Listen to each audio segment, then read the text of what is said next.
रात के करीब 2 बज रहे थे। आसमान में सन्नाटा नहीं था, बल्कि धमाकों की आवाज गूंज रही थी। हर तरफ धुआं, आग और डर। ये कोई फिल्म नहीं थी, ये ईरान का एक शहर था जहां इस वक्त युद्ध चल रहा था। और उसी शहर में एक छोटा सा कमरा जिसमें एक लड़का कोने में बैठा था। नाम था सूरज। उम्र उम्र 25 साल। भारत के एक छोटे से गांव से आया हुआ था, घर की जिम्मेदारी उठाने। 4 साल पहले ईरान गया था। सोचा था 2 साल में लौट आएगा, लेकिन किस्मत ने उसे 4 साल तक वहीं रोक लिया। और अब जब लौटने का समय आया तो युद्ध शुरू हो गया। सूरज के हाथ कांप रहे थे। वो मोबाइल पकड़े हुए नेटवर्क बार बार जा रहा था, लेकिन एक कॉल वो हर हाल में करना चाहता था। उसने नंबर डायल किया, फोन बजा और उधर से आवाज आई, हेलो। ये आवाज थी उसकी पत्नी सीमा की। सूरज की आंखों में आंसू आ गए। सीमा, मैं हूं। सीमा घबरा गई। सूरज, आप ठीक हो ना? टीवी में दिखा रहे हैं और युद्ध चल रहा है। सूरज ने खुद को संभालते हुए कहा, मैं ठीक हूं, बस थोड़ा मुश्किल है। तभी पीछे जोर का धमाका हुआ। धड़ाम से फोन हिल गया। सीमा चीख पड़ी, ये आवाज क्या थी? सूरज कुछ सेकंड चुप रहा और फिर धीरे से बोला, बस बम गिरा है पास में। सीमा की सांस रुक गई। आप वहां क्यों हो अभी तक? घर आ जाओ ना। ये सुनकर सूरज की आंखें भर आईं। आना चाहता हूं सीमा, बहुत आना चाहता हूं, लेकिन फ्लाइट बंद है, सड़कें बंद हैं, यहां से निकलना इतना आसान नहीं है। सीमा रोने लगी। 4 साल हो गए सूरज आपको देखे। माँ भी रोज पूछती है कब आएगा मेरा, और मैं उसकी आवाज टूट गई।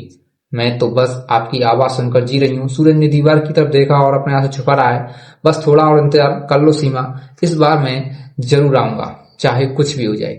सीमा ने धीरे से कहा, पक्का आओगे? सूरज ने मजबूती से कहा, हाँ, इस बार मैं घर जरूर आऊंगा।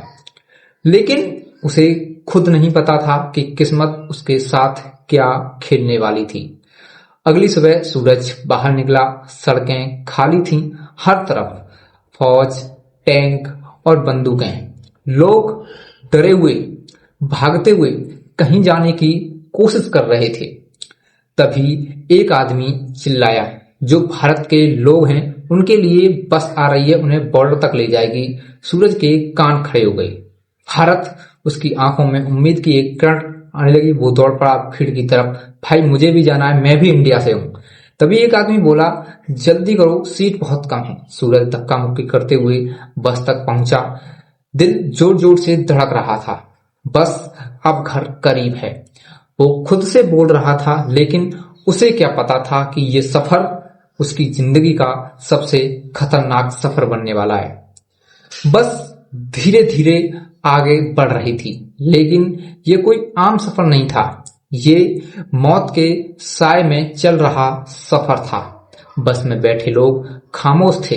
कोई रो रहा था, कोई दुआ कर रहा था और कोई बस खिड़की से बाहर देख रहा था। सूरज खिड़की के पास बैठा था। उसकी नजर टूटी हुई इमारतों पर थी, जलती हुई गाड़ियां, सड़क पर पड़े मलबे और हर तरफ डर। उसने धीरे से मोबाइल निकाला। नेटवर्क बहुत कमजोर था, फिर भी उसने कॉल लगाया सीमा के पास। कुछ सेकंड बाद आवाज आई, हेलो सूरज। इस बार सीमा की आवाज में थोड़ी उम्मीद थी। आप निकल गए वहां से? सूरज ने हल्की मुस्कान के साथ कहा, हाँ, बस मैं बैठ गया हूं। सीमा खुश हो गई। सच में? मतलब आप अब घर आ जाओगे? सूरज ने बाहर देखते हुए कहा, अगर रास्ता ठीक रहा तो हाँ। सीमा तुरंत बोली, तो मैं माँ को बताती हूँ। तभी बस अचानक रुक गई। सब लोग घबरा गए। एक आदमी चिल्लाया, सब नीचे उतर जाओ, आगे रास्ता बंद है। बस में अफरा तफरी मच गई। लोग जल्दी जल्दी उतरने लगे। सूरज ने फोन कान से लगाया हुआ था। सीमा, शायद थोड़ा प्रॉब्लम है रास्ते में। सीमा घबरा गई। क्या हुआ? सूरज नीचे उतरते हुए बोला, आगे बमबारी हुई है, हमें पैदल जाना पड़ेगा। सीमा के हाथ कांपने लगे। आप अकेले मत जाना, किसी के साथ रहना। सूरज हल्का था, अकेला कहाँ हूं, पूरी भीड़ है यहाँ। लेकिन दिल के अंदर उसे भी डर लग रहा था। अब सभी लोग पैदल चल रहे थे, तेज धूप और चारों तरफ मलबा, कहीं कहीं गोली चलने की आवाजें, ठाए ठाए। लोग छुप छुप कर भागते हुए आगे बढ़ रहे थे। सूरज भी भीड़ के साथ चल रहा था। तभी एक छोटा बच्चा गिर पड़ा। उसकी माँ चिल्लाई, कोई तो मेरे बच्चे को उठाओ। सूरज तुरंत आगे बढ़ा, बच्चे को उठाया और उसकी माँ को दे दिया। माँ रोते हुए बोली, भगवान तुम्हारा भला करे। सूरज मुस्कुराया, बस सब यही सलामत निकल जाए। लेकिन अगले ही पल एक जोरदार धमाका, धड़ाम से जमीन हिल गई। सब लोग नीचे गिर पड़े। चारों तरफ धुआं, चीख पुकार, भागो भागो। सूरज के कान बजने लगे। कुछ सेकंड के लिए उसे कुछ सुनाई नहीं दिया। उसने धीरे धीरे उठने की कोशिश की। चारों तरफ देखा, कुछ लोग जमीन पर पड़े थे, कुछ जख्मी और कुछ उठ ही नहीं पा रहे थे। उसका दिल जोर जोर से धड़कने लगा। हे भगवान, मुझे बचा लो। उसने कांपते हुए हाथों से फोन निकाला। स्क्रीन टूटी हुई थी लेकिन कॉल लग गई। सीमा। उधर से आवाज आई, सूरज क्या हुआ?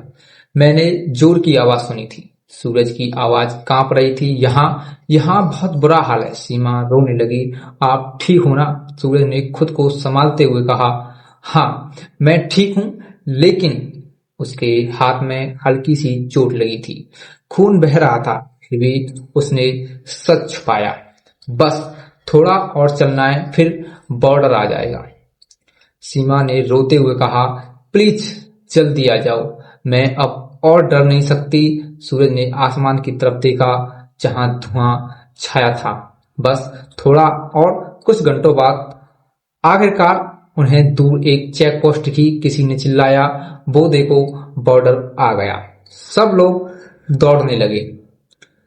खुशी और राहत दोनों एक साथ। सूरज की आंखों में भी आंसू आ गए। सीमा, मैं बच गया हूं, मैं भारत आ रहा हूं। उधर सीमा रोते हुए हंस पड़ी। सच में? सूरज ने कहा, हाँ अब कोई और नहीं रोक सकता। लेकिन किस्मत अब भी खामोश नहीं थी। सुबह का समय था। सूरज अब भारत की जमीन पर खड़ा था। उसने झुककर मिट्टी को छुआ और माथे से लगा लिया। उसकी आंखों से आंसू बहने लगे। वापस आ गया 4 साल बाद, अपने देश, अपनी मिट्टी, अपनी पहचान, सब कुछ आज फिर उसके सामने था। उसने तुरंत फोन निकाला, कॉल लगाया सीमा को। उधर से आवाज आई, सूरज आप पहुंच गए। उसकी आवाज में खुशी, डर और राहत सब कुछ था। सूरज हंसते हुए बोला, हाँ मैं इंडिया में हूं। सीमा रोने लगी। माँ को बताऊं? उन्हें तो यकीन ही नहीं होगा। सूरज ने हल्के से कहा, बोल देना उनका बेटा घर लौट रहा है। सीमा बोली, मैं अभी मंदिर जाऊंगी भगवान का शुक्रिया करने। सूरज मुस्कुराया, और मैं सीधे घर आऊंगा। कुछ देर बाद सूरज बस में बैठ चुका था। अब सफर शांत था, ना बम ना गोलियां, बस अपने देश की सड़कें और दिल में एक सुकून। वो खिड़की से बाहर देख रहा था, हरी भरी जमीन, छोटे छोटे घर और दूर खेतों में काम करने लोग। उसकी आंखों में एक ही सपना था, बस अब घर पहुंच जाऊं। उधर सीमा घर में थी, माँ के साथ। दोनों के चेहरे पर 4 साल बाद मुस्कान आई थी। माँ बार बार पूछ रही थी, सच में आ रहा है? सीमा हंसते हुए बोली, हाँ माँ, आज ही आएंगे। माँ की आंखों में आंसू आ गए। भगवान मेरे बेटे को सही सलामत ले आना। इधर सूरज की बस हाईवे पर दौड़ रही थी। ड्राइवर थोड़ा तेज चला रहा था। कुछ लोग सो रहे थे, कुछ मोबाइल देख रहे थे। सूरज बस खिड़की से बाहर अपने सपनों को देख रहा था। तभी सामने से एक ट्रक तेजी से आता हुआ दिखा। ड्राइवर ने अचानक ब्रेक मारा, और लेकिन बहुत देर हो चुकी थी। धड़ाम से आवाज आई, एक जोरदार टक्कर, बस पलट गई। चारों तरफ चीखें, बचाओ बचाओ, हे भगवान। सूरज अपनी सीट से उछलकर नीचे गिर पड़ा। उसका सिर किसी चीज से टकराया, खून बहने लगा। आंखें धीरे धीरे बंद होने लगी। उसने कांपते हाथों से मोबाइल ढूंढा। स्क्रीन टूटी हुई थी लेकिन कॉल लग गई। सीमा। उधर सीमा ने फोन उठाया, हेलो सूरज। लेकिन उधर से कोई साफ आवाज नहीं थी, सिर्फ टूटी हुई सांसें। सूरज बोलिए, क्या हुआ? सूरज की आवाज बहुत धीमी थी। सीमा, मैं घर आ रहा था। सीमा का दिल जोर से धड़कने लगा। क्या हुआ, आप ठीक तो हो ना? सूरज की आंखों से आंसू बह रहे थे। बस थोड़ा और दूर था माँ से कहना। उसकी आवाज टूट गई। मैंने कोशिश की। सीमा चीख पड़ी, जोर से, नहीं, ऐसा मत बोलो, आप ठीक हो जाओगे। लेकिन अब सूरज की सांस धीमी पड़ रही थी। उसने आखिरी बार आसमान की तरफ देखा और धीरे से कहा, घर बस रह गया। फोन उसके हाथ से छूट गया और आंखें हमेशा के लिए बंद हो गई। उधर सीमा फोन पकड़े हुए चिल्ला रही थी, सूरज, सूरज। लेकिन अब कोई जवाब नहीं था।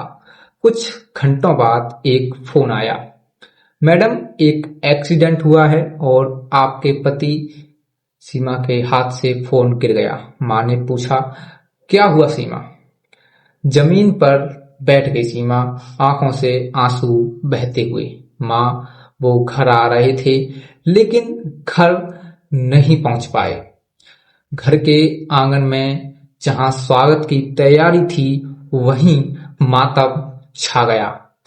कभी कभी इंसान सबसे बड़ा युद्ध जीत जाता है लेकिन किस्मत से हार जाता है और घर बस कुछ कदम दूर रह जाता है।